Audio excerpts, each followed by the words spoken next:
हरि ओम।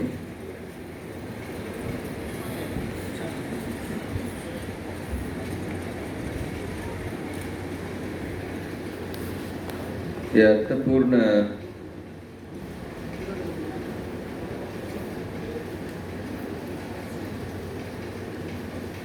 योग संस्कृत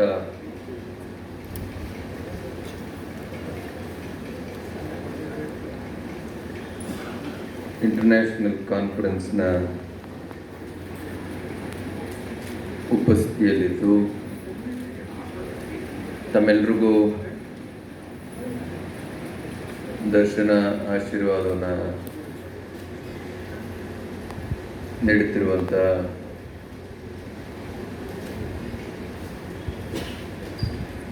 ಶ್ರೀ ಓಂಕಾರಾಶ್ರಮದ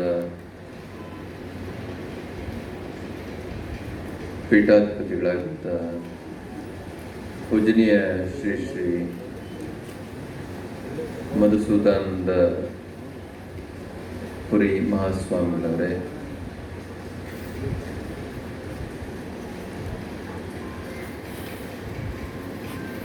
ಮತ್ತು ಎಲ್ಲ ಸಂಭ್ರಮಗಳಿಗೂ ಕಾರಣಕರ್ತರಾಗಿರುವಂಥ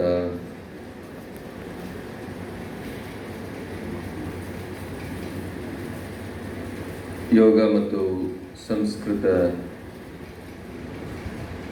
ವಿಶ್ವವಿದ್ಯಾನಿಲಯದ ಸಂಸ್ಥಾಪಕರು ಆಗಿರುವಂಥ ಕುಲಪತಿಗಳು ಆಗಿರುವಂಥ ಹಿರಿಯರಾದ BVK ಶಾಸ್ತ್ರಿರವರೇ, ಇನ್ನೋರ್ವ ಹಿರಿಯರು ಮತ್ತು ಈ ವಿಶ್ವವಿದ್ಯಾಲಯದ ಉಪ ಕುಲಪತಿಗಳಾಗಿರುವಂಥ ಶ್ರೀಮಾನ್ ಡಾಕ್ಟರ್ ರಾಜಾರವರೇ,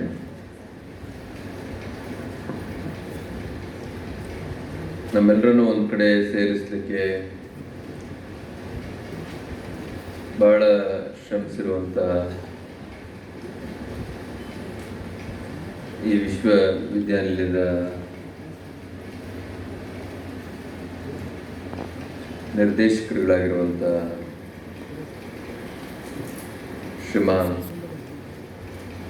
ಡಾಕ್ಟರ್ ನರಸಿಂಹಯ್ಯ ಅವರೇ, ಡಾಕ್ಟರ್ ರಾಮೂರ್ ಅವರೇ,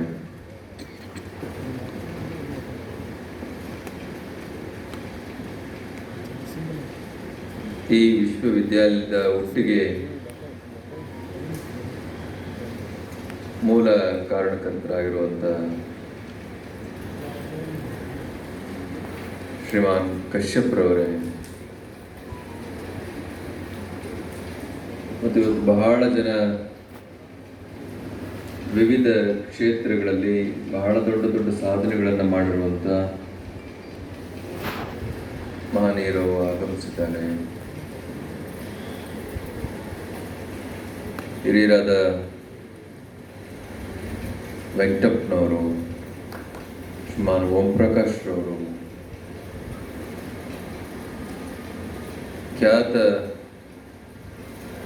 ನಿರ್ದೇಶಕರಾಗಿರುವಂಥ ನಾಗತಿಹಳ್ಳಿ ಚಂದ್ರಶೇಖರ್ ಅವರು, ಶ್ರೀಮಾನ್ ನಾಗಾಭರಣರವರು,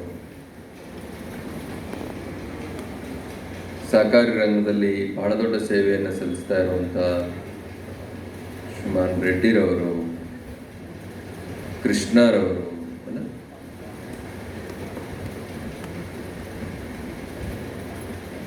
ಮತ್ತು ಅಧ್ಯಯನ ಲೋಕದಲ್ಲಿ ಬಹಳ ದೊಡ್ಡ ಸಾಧನೆಯನ್ನು ಮಾಡಿರುವಂಥ ನಮ್ಮ ಹಿರಿಯ ಗುರುಗಳು ಪೂಜನೀಯ ಬಾಲಗಂಗಾಧರನಾಥ ಮಹಾಸ್ವಾಮೀಜಿಯವರು ಅವ್ರಿಗೊಂದು ದೊಡ್ಡ ಜವಾಬ್ದಾರಿಯನ್ನು ವಹಿಸಿದ್ರು. ಸ್ವಲ್ಪ ಅದು ಅರ್ಧಕ್ಕೆ ಸ್ವಲ್ಪ ನಿಲ್ತಂತ ಕಾಣುತ್ತೆ, ಮುಂದುವರಿಸ್ಬೇಕು ಕೂಡ. ಶ್ರೀಮಾನ್ ಅರಳುಮಲ್ಲಿಗೆ ಪಾರ್ಥಸಾರಥಿ ಅವರು, ಸಿದ್ಧಾರ್ಥ ಮೆಡಿಕಲ್ ಕಾಲೇಜಿನ ಪ್ರಾಂಶುಪಾಲರಾಗಿರುವಂಥ ಡಾಕ್ಟರ್ ಶ್ರೀಮತಿ ನಾಗಲಕ್ಷ್ಮಿರವರು, ಹೀಗೆ ಎಲ್ಲರೂ, ಈಗ ರಾಮರವರು ಹೇಳ್ತಾ ಇದ್ರು, 40 ರಾಷ್ಟ್ರಗಳಲ್ಲಿ ಸಂಗೀತ ಸೇವೆಗಾಗಿ ಬಹಳ ದೊಡ್ಡ ದೊಡ್ಡ ಪ್ರಶಸ್ತಿಯನ್ನು ಪಡೆದಂಥವರು ಪ್ರಾರ್ಥನೆ ಸಲ್ಲಿಸಿದರು. ಶ್ರೀಮತಿ ಭಾಗ್ಯಮೂರ್ತಿರವರು ಇಂಥ ಬಹಳ ದೊಡ್ಡ ದೊಡ್ಡ ಮಹನೀಯರು ವಿವಿಧ ಕ್ಷೇತ್ರಗಳಲ್ಲಿ ತಮ್ಮದೇ ಆಗಿರುವಂಥ ಬಹಳ ದೊಡ್ಡ ಸಾಧನೆಯನ್ನು ಮಾಡಿರುವಂಥ ಮಹನೀಯರನ್ನು ಒಂದು ಕಡೆ ಸೇರಿಸುವಂಥ ಪ್ರಯತ್ನವನ್ನು ನಮ್ಮ ಹಿರಿಯರಾದ ಶಾಸ್ತ್ರಿರವರ ಮಾರ್ಗದರ್ಶನದಲ್ಲಿ, ನೇತೃತ್ವದಲ್ಲಿ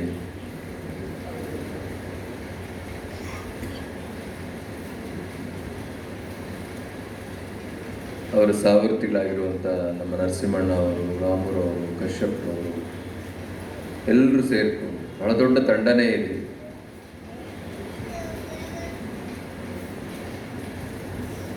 ಮಾಡಿರುವಂಥದ್ದು ನಿಜಕ್ಕೂ ಕೂಡ ಶ್ಲಾಘನೀಯ. ನನ್ನ ಕಳೆದ ಸರಿ ಕೂಡ ಒಂದು ಕಾನ್ವೊಕೇಶನ್ ಆ ಸಮಾರಂಭಕ್ಕೆ ಬಂದಿದ್ದೆ ಅಂತ ಕಾರಣ ನಾನು ಹೇಳಿದೆ, ನಾವೆಲ್ಲ ಓಡಾಡಿಕೊಂಡು ಏನೋ ಮಾಡ್ಕೊಂಡಿರ್ತೀವಿ, ಏನ್ರಿ ನರಸಿಂಹಣ್ಣವ್ರು ಇಲ್ಲಿ ಕರ್ಕೊಂಬಂದು ಬಿಟ್ಬಿಟ್ರಲ್ಲ ನೀವು.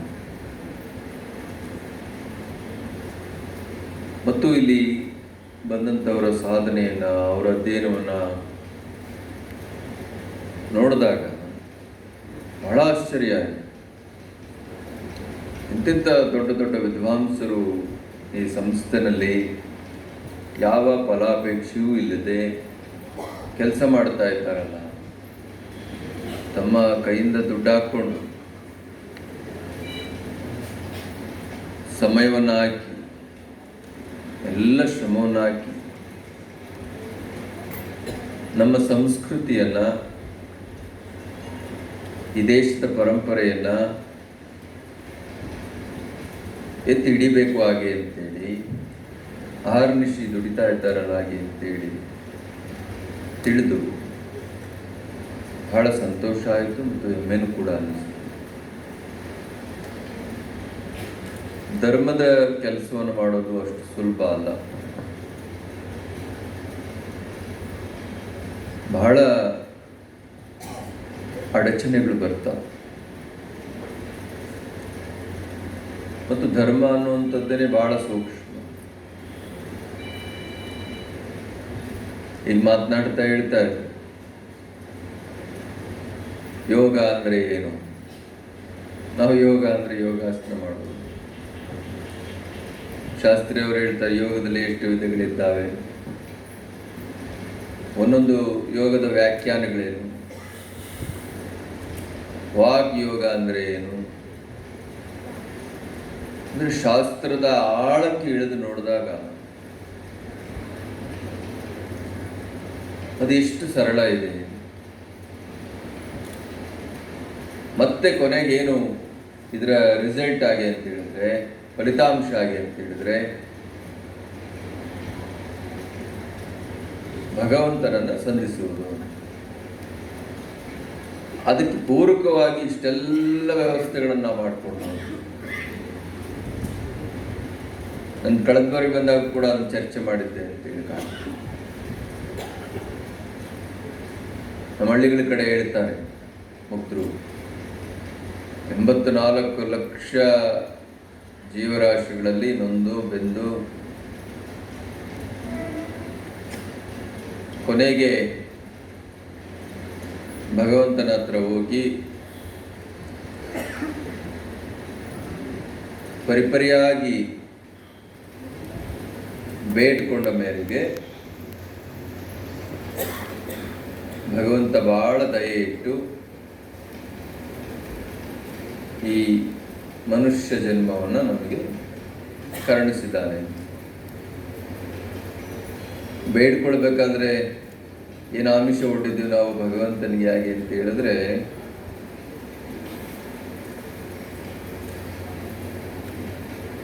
ನನಗೆ ನಿನ್ನನ್ನು ನೋಡುವಂಥ, ಅರ್ಥ ಮಾಡಿಕೊಳ್ಳುವಂಥ ಇಚ್ಛಾಶಕ್ತಿಯನ್ನು ದಯಪಾಲಿಸು. ಅದರ ಮೂಲಕ ನಾನು ಭಾಳ ಬೇಗನೆ ನನ್ನ ಹೊಂದ್ತೀನಿ, ಸೇರ್ತೀನಿ. ಮನುಷ್ಯನ ಮೂಲ ಉದ್ದೇಶವೇ ಭಗವಂತನನ್ನು ಸೇರುವುದು, ಭಗವಂತನನ್ನು ಹೊಂದುವುದು. ಅದು ಒಂದನ್ನು ಬಿಟ್ಟು ಉಳಿದ ಎಲ್ಲವನ್ನು ನಾವು ಮಾಡ್ತಾ ಇದ್ದೇವೆ. ಆದ್ರಿಂದ ನಮಗಿಷ್ಟೆಲ್ಲ ದುಃಖ ದುಮ್ಮಾನ ನೋವು. ಮತ್ತು ಎಜುಕೇಷನ್, ಅದು ಸ್ಪಿರಿಚುವಲ್ ಎಜುಕೇಷನ್ ಆಗಲಿ ಅಥವಾ ಇನ್ಯಾವುದೇ ಎಜುಕೇಷನ್ ಆಗಲಿ, ಇದೆಲ್ಲವೂ ಯಾವುದರ ಸುತ್ತ ತಿರುಗ್ತಾ ಇದೆ ಹಾಗೆ ಅಂತ ಹೇಳಿದ್ರೆ, ಶಾಸ್ತ್ರಿಯವರ ಹತ್ರ ಒಂದು 10 ನಿಮಿಷ ಮಾತನಾಡಿದ್ರೆ ನಮ್ಗೆ ಅರ್ಥ ಆಗ್ತದೆ. ಇದೆಲ್ಲವೂ ಕೂಡ ಸುತ್ತಾ ಇರುವಂಥದ್ದು ಭಗವಂತನನ್ನು ಯಾವ ರೀತಿ ಕಾಣಬೇಕು. ವಿದ್ಯೆಯ ಮೂಲಕ ಭಗವಂತನನ್ನು ಕಾಣುವುದು, ಸೇವೆ ಮೂಲಕ ಭಗವಂತನನ್ನು ಕಾಣುವುದು, ಶಾಸ್ತ್ರದ ಮೂಲಕ ಭಗವಂತನನ್ನು ಕಾಣುವುದು, ಧ್ಯಾನದ ಮೂಲಕ ಭಗವಂತನನ್ನು ಕಾಣುವುದು, ಯೋಗದ ಮೂಲಕ ಭಗವಂತನನ್ನು ಕಾಣುವುದು. ಈ ಪ್ರಯತ್ನವೇ ಜೀವನ. ಇದನ್ನು ಅರ್ಥ ಮಾಡಿಕೊಳ್ಳುವುದರಲ್ಲಿ ನಾವು ಎಡವಿರೋದ್ರಿಂದ ನಮಗೆ ಈ ರೋಗ ರುಜಿನ ದುಃಖ ದುಮ್ಮಾನ ನೋವುಗಳು ಎಲ್ಲ ಕೂಡ. ಒಂದ್ಸರಿ ನಾವು ಭಗವಂತನ ಕಡೆ ಮುಖ ಮಾಡಿದ್ರೆ ಉಳಿದೆಲ್ಲವೂ ಕೂಡ ಗೌಣ ಆಗ್ತದೆ. ಮುಖ ಮಾಡಲಿಕ್ಕೆ ಧೈರ್ಯ ಬೇಕು, ತಯಾರಿ ಬೇಕು, ಸಿದ್ಧತೆ ಬೇಕು. ಅದಕ್ಕಾಗಿ ಇಂಥ ಸಂಸ್ಥೆಗಳ ಅವಶ್ಯಕತೆ ಇದೆ. ಈ ಸಂಸ್ಥೆಗಳು ಧರ್ಮವನ್ನು ಭಗವಂತನ ಕಡೆ ಮುಖ ಮಾಡಿಸುವಂಥ ಪ್ರಯತ್ನದಲ್ಲಿ ಬಹಳ ದೊಡ್ಡ ಕೆಲಸವನ್ನು ಮಾಡ್ತಾ ಇದ್ದಾವೆ ಹಾಗೆ ಅಂತೇಳಿ ನಾನು ಭಾವಿಸ್ತೇನೆ. ಆ ನಿಟ್ಟಿನಲ್ಲಿ ಯೋಗ ಸಂಸ್ಕೃತಂ ಯೂನಿವರ್ಸಿಟಿ, ಇದು ಅಮೆರಿಕಾದಲ್ಲಿ ರಿಜಿಸ್ಟರ್ ಆಗಿರುವಂಥ ಒಂದು ದೊಡ್ಡ ಸಂಸ್ಥೆ. ಜಗತ್ತಿನ ಎಲ್ಲ ರಾಷ್ಟ್ರಗಳಲ್ಲೂ ಕೂಡ ಕೆಲಸ ಮಾಡ್ತಾ ಇರುವಂಥ ಒಂದು ಸಂಸ್ಥೆ.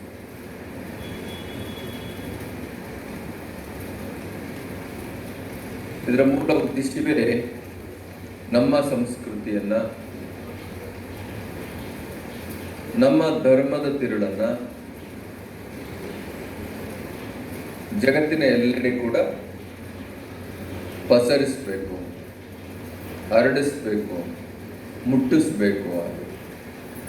ಆ ಕೆಲಸವನ್ನು ಯಾವುದೇ ಫಲಾಪೇಕ್ಷೆ ಇಲ್ಲದೆ ಅತ್ಯಂತ ನಿಷ್ಠೆಯಿಂದ ಒಂದಷ್ಟು ತಂಡಗಳನ್ನು ಮಾಡಿಕೊಂಡು ಈ ವಿಶ್ವವಿದ್ಯಾಲಯದ ಮುಖ್ಯಸ್ಥರು ಮಾಡ್ತಾ ಇದ್ದಾರೆ ಹಾಗೆ ಅಂತೇಳಿ ನನ್ನ ಅನಿಸಿಕೆ. ಹಾಗಾಗಿ ನಮ್ಮ ನರಸಿಂಹಣ್ಣವರು ಇಲ್ಲಿ ಕರೆದಾಗೆಲ್ಲ ನಾನು ಹೇಳ್ತಾ ಇರ್ತೀನಿ, ನಮ್ಮನ್ನೆಲ್ಲ ಏನಕ್ಕೆ ಕರಿತೀರಿ ನೀವು, ಸುಮ್ಮನೆ ನೀವು ಮಾಡಿ, ನಾವೆಲ್ಲ ಹಿಂದಿದ್ದು ನೋಡಿ ಸಂತೋಷ ಪಡ್ತೇವೆ. ಬಹಳ ದೊಡ್ಡ ದೊಡ್ಡ ವಿದ್ವಾಂಸರು, ಅವರೇನು ಒಂದರಲ್ಲಿ PhD ಮಾಡಿರೋರಲ್ಲ. ಯೋಗ, ಆಯುರ್ವೇದ, ಅಸ್ಟ್ರಾಲಜಿ, ಮತ್ತೆ ದಾಸ ಸಾಹಿತ್ಯ, ವಚನ ಸಾಹಿತ್ಯ, ಎಷ್ಟು ರಿಸರ್ಚ್ಗಳು. ಬಹಳ ಸಂತೋಷ ಅನ್ನಿಸ್ತದೆ ನಿಮ್ಮನ್ನೆಲ್ಲ ನೋಡಿದಾಗ. ನೀವೆಲ್ಲ ಇವತ್ತು ನಾಳೆ ನಾಡಿದ್ದು 3 ದಿನಗಳ ಕಾಲ ಅನೇಕ ವರ್ಕ್ಶಾಪ್ಗಳಲ್ಲಿ, ಕಾರ್ಯಾಗಾರಗಳಲ್ಲಿ ನಿಮ್ಮನ್ನು ನೀವು ತೊಡಗಿಸ್ಕೊಳ್ಳೋರಿದ್ದೀರ. ಹಾಗಾಗಿ ನಮ್ಮ ಜವಾಬ್ದಾರಿ ಸಮಾಜದಲ್ಲಿ ಬಹಳ ದೊಡ್ಡದಾಗಿದೆ.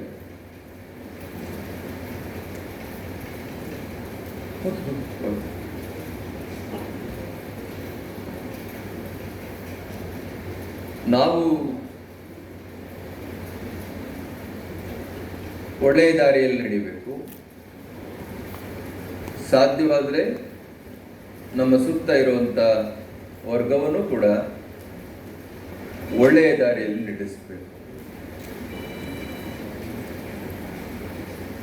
ಇದು ನಮ್ಮೆಲ್ಲರ ಜವಾಬ್ದಾರಿ, ಸೋಷಿಯಲ್ ರೆಸ್ಪಾನ್ಸಿಬಿಲಿಟಿ, ಸಾಮಾಜಿಕವಾದ ಜವಾಬ್ದಾರಿ.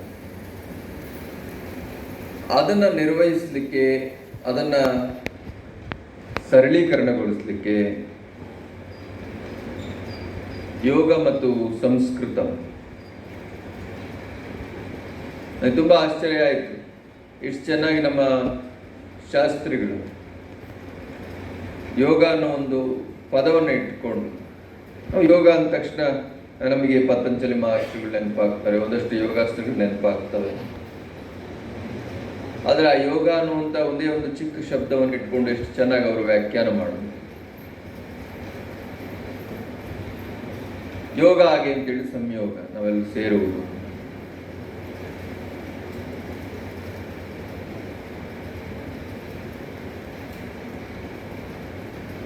ಎಲ್ಲದಕ್ಕೂ ಕೂಡ ಯೋಗ ಯೋಗ ಇರಬೇಕು ಹಾಗೆ ಅಂತೇಳಿ ಹೇಳ್ತಾರೆ. ಅದರ ಅರ್ಥ ಇಷ್ಟೇ, ಭಗವಂತನ ಕರುಣೆ ನಮ್ಗೆ ಯಾವಾಗಲೂ ಇರಬೇಕು, ಭಗವಂತ ನಮ್ಮ ಕಡೆ ದೃಷ್ಟಿ ಹರಿಸ್ಬೇಕು, ಅವನು ದೃಷ್ಟಿ ಹರಿಸುವಂಥ ರೀತಿಯಲ್ಲಿ ನಾವು ಬದುಕಬೇಕು. ಅನುಸಂಧಾನ ಬಹಳ ದೊಡ್ಡ ವಿಷಯ ಶಾಸ್ತ್ರ. ಆ ನಿಟ್ಟಿನಲ್ಲಿ ಈ ಸಂಸ್ಥೆ ರಾಷ್ಟ್ರ ಮತ್ತು ಅಂತಾರಾಷ್ಟ್ರೀಯ ಮಟ್ಟದಲ್ಲಿ ತಮ್ಮೆಲ್ಲರನ್ನು ಗುರುತಿಸುವಂತ, ಒಂದು ಕಡೆ ಸೇರಿಸುವಂತ, ನೀವು ಮಾಡಿರುವಂತ ಸಾಧನೆಯನ್ನ ಜಗತ್ತಿಗೆ ತೋರಿಸುವಂತ ಕೆಲಸವನ್ನ ನಿಸ್ವಾರ್ಥವಾಗಿ ಮತ್ತು ಪ್ರಾಮಾಣಿಕವಾಗಿ ಮಾಡ್ತಾ ಬರ್ತಾ ಇದೆ. ಅದಕ್ಕೆ ಪ್ರೋತ್ಸಾಹ ಕೊಡುವಂಥದ್ದು, ಒಂದಷ್ಟು ಒಳ್ಳೆ ಮಾತುಗಳನ್ನು ಹೇಳುವಂಥದ್ದು ಅಷ್ಟೇ ನಮ್ಮ ಕೆಲಸ. ಯಾಕಂದ್ರೆ ಇವತ್ತು ಒಳ್ಳೆಯ ಕೆಲಸ ಮಾಡುವಂಥದ್ದು ಕೂಡ ಬಹಳ ಕಷ್ಟ. ಎಲ್ಲದರಲ್ಲೂ ಕೂಡ ನಾವು ಇದರಿಂದ ನಮಗೇನಾಗ್ತದೆ, ಇದರಿಂದ ನಮಗೇನಾದರೂ ಇದೆಯಾ ಅನ್ನೋದನ್ನೇ ನಾವು ನೋಡ್ತೇವೆ. ಆದ್ರಿಂದ ಯಾವುದೇ ಫಲಾಪೇಕ್ಷೆ ಇಲ್ಲದೆ ಇಂಥ ಸಂಸ್ಥೆಗಳನ್ನ ಕಟ್ಟಿ ಅದರ ಅಡಿನಲ್ಲಿ ಯಾರೂ ಗುರುತಿಸಿದಂಥ ಪ್ರತಿಭೆಗಳನ್ನ ಮುಖ್ಯವಾಹಿನಿಗೆ ತರುವಂಥದ್ದು ಬಹಳ ಶ್ರಮದಾಯಕವಾಗಿರುವಂಥ ಕೆಲಸ. ಅದನ್ನ ಈ ಯೂನಿವರ್ಸಿಟಿ ಮಾಡ್ತಾ ಇದೆ. ಇವತ್ತು ದಶಮಾನೋತ್ಸವ, 10 ವರ್ಷಗಳು ಈ ವಿಶ್ವವಿದ್ಯಾನಿಲಯಕ್ಕೆ ಆಗಿದೆ. ಇದು 100 ವರ್ಷಗಳ ಸಂಸ್ಥೆ ಆಗಿದೆ. ಅದನ್ನ ಮತ್ತೆ ನಮ್ಮಂಥವ್ರು ಯಾರೋ ಬಂದು ಎಂಡಾರ್ಸ್ ಮಾಡುವಂತ, ಇದನ್ನ ಕುರಿತು ಮಾತನಾಡುವಂತ, ಇದರ ಹಿರಿಮೆಗರಿಮೆಗಳನ್ನ ಹೇಳುವಂತ, ಅದರಿಂದ ಲಕ್ಷಾಂತರ ಜನ ಪ್ರತಿಭಾವಂತ ವ್ಯಕ್ತಿಗಳನ್ನ ಅವರ ಸೇವೆಯ ಮೂಲಕ ಗುರುತಿಸುವಂತ ಕೆಲಸ ಆಗುತ್ತೆ. ಅದಕ್ಕೆ ಎಲ್ಲ ಸಮರ್ಥರು ಕೂಡ ಅಡಿಪಾಯ ಹಾಕಿದ್ದಾರೆ. ಇವತ್ತಿನ ಕಾರ್ಯಕ್ರಮದಲ್ಲೂ ಕೂಡ ಎಲ್ಲ ಕ್ಷೇತ್ರಗಳನ್ನು, ಸಹಕಾರಿ ಕ್ಷೇತ್ರ ಇರ್ಬೋದು, ಕಲಾ ಕ್ಷೇತ್ರ ಇರ್ಬೋದು, ವೈದ್ಯಕೀಯ ಕ್ಷೇತ್ರ ಇರ್ಬೋದು, ಸಂಗೀತ ಕ್ಷೇತ್ರ ಇರ್ಬೋದು, ಆಧ್ಯಾತ್ಮಿಕ ಕ್ಷೇತ್ರ ಇರ್ಬೋದು. ನರಸಿಂಹಣ್ಣವ್ರು ಕಳಿಸರಿ ಹೇಳಿದ್ರು, ನಿಮಗೆ ನಾವು ಡಾಕ್ಟರೇಟ್ ಕೊಡಬೇಕು, ಏನಕ್ಕೆ ಕೊಡ್ತೀರಿ ನಮಗೆ, ಅದನ್ನ ಯಾರಾದ್ರೂ ಸಾಧನೆ ಮಾಡಿರೋರು ಕೊಡಿ ನೀವು ಅಂದ್ರೆ. ಅಂತ ದೊಡ್ಡ ವಿದ್ವಾಂಸರನ್ನು ನಾನು ಕಳಿಸರಿ ಬಂದಾಗಲೂ ಕೂಡ ನಾನು ನೋಡಿದ್ದೆ. ಎಲ್ಲರೂ ಕೂಡ ಬಹಳ ದೊಡ್ಡ ದೊಡ್ಡ ಸ್ಕಾಲರ್ಸ್, ಮತ್ತೆ ಬಹಳ ತಿಳಿದ ಹಾಗೆ ಇವ್ರಲ್ಲ ನಾನು ನೋಡ್ತಾ ಇರ್ತೀನಿ. ಸ್ವಲ್ಪ ಓದ್ಕೊಂಡ್ರೆ ಬಹಳ ಅಂತ, ತುಂಬ ಓದ್ಕೊಂಡ್ರೆ ನಿರಾಹಂಕಾರ, ಅವ್ರು ಮುಗ್ಧರಾಗ್ಬಿಡ್ತಾರೆ. ಇಂಥ ಬಹಳ ದೊಡ್ಡ ದೊಡ್ಡ ಮಹನೀಯರಿಲ್ಲ ನಮ್ಮ ಹತ್ರ ಬಂದಾಗ ಅಥವಾ ನಮ್ಮ ಬಳಿ ಮಾತನಾಡಬೇಕಾದ್ರೆ ಅವ್ರ ಮುಖನ ನೋಡ್ತಾ ಇರ್ತೀನಿ, ಅವರ ಎಕ್ಸ್ಪ್ರೆಷನ್ಸ್ನ ನೋಡ್ತಾ ಇರ್ತೀನಿ. ಅವ್ರು ಯಾವ ಹಮ್ಮು ಇರೋದಿಲ್ಲ, ಅವರು ತಿಳಿದಿರೋದ್ರಿಂದ ಅತ್ಯಂತ ವಿನಮ್ರವಾಗಿ ನಮಗೆ ಮುಟ್ಟಿಸುವಂಥ ಕೆಲಸವನ್ನು ಮಾಡ್ತಾರೆ. ನೋಡಿ, ವಿದ್ಯೆ ಅಂಥದ್ದು ಎಷ್ಟು ದೊಡ್ಡ ಕೆಲಸವನ್ನು ಮಾಡ್ತಾರೆ. ವಿದ್ಯೆ ಸ್ವಲ್ಪ ಆದ್ರೆ ಅಂಕ, ವಿದ್ಯೆ ಪೂರ್ಣ ಆದರೆ ಮುಗ್ಧತೆ. ಅದರಿಂದ ನಾವು ಮುಗ್ಧರಾಗಬೇಕು. ನಾವು ಮುಗ್ಧರಾದರೆ ಮಾತ್ರ, ಎಲ್ಲ ತಿಳಿದು ಏನು ತಿಳಿದಂತೆ ನಾವು ಬದುಕಿದ್ರೆ ಮಾತ್ರ ಭಗವಂತ ನಮಗೆ ಅವನು ಸೇರಲಿಕ್ಕೆ ಅವಕಾಶ ಕೊಡ್ತಾರೆ. ಅಂಥ ಪ್ರಯತ್ನವನ್ನು ನಾವೆಲ್ಲರೂ ಕೂಡ ನಿರಂತರವಾಗಿ ಮಾಡಬೇಕು. ಅದೇ ನಮ್ಮ ಜೀವನದ ಪರಮೋದ್ದೇಶ ಮತ್ತು ಗುರಿ. ಎಲ್ಲವೂ ಕೂಡ ಆ ಕೆಲಸ ನಾವೆಲ್ಲರೂ ಕೂಡ ಪ್ರಾಮಾಣಿಕವಾಗಿ ಮಾಡೋಣ ಹಾಗೆ ಅಂತೇಳಿ ಈ ಸಂದರ್ಭದಲ್ಲಿ ಹೇಳ್ತಾ, ಬೇಕಾದಷ್ಟು ವಿಷಯಗಳಿದ್ದಾವೆ, ಮಾತನಾಡಬಹುದು, ಆದರೆ ಸಂದರ್ಭ ಇದೆಲ್ಲ. ಬಹಳ ದೊಡ್ಡ ದೊಡ್ಡ ಮಹನೀಯರು ಬಂದಿದ್ದಾರೆ, ಗುರುಗಳ ಆಶೀರ್ವಚನ ಇದೆ. ಹಾಗಾಗಿ ನಿಮ್ಮೆಲ್ಲರ ಕಾರ್ಯಕ್ರಮ ಮತ್ತೆ ಶುರುವಾಗೋದಿದೆ. ಈಗ ಅದಕ್ಕೆ ನಾವು ಅನುವು ಮಾಡಿಕೊಡ್ಬೇಕು. ಈ ಸರಿ ಈ ಸಂಸ್ಥೆಯಿಂದ ಗೌರವವನ್ನು ಸ್ವೀಕಾರ ಮಾಡ್ತಾ ಇರುವಂಥ ಈ 3 ದಿವಸ ನಡೀತಾರೆ ಅವರೇ ಗೌರವ ಅರ್ಪಣೆ 3 ದಿವಸ ನಡೆಯುತ್ತೆ.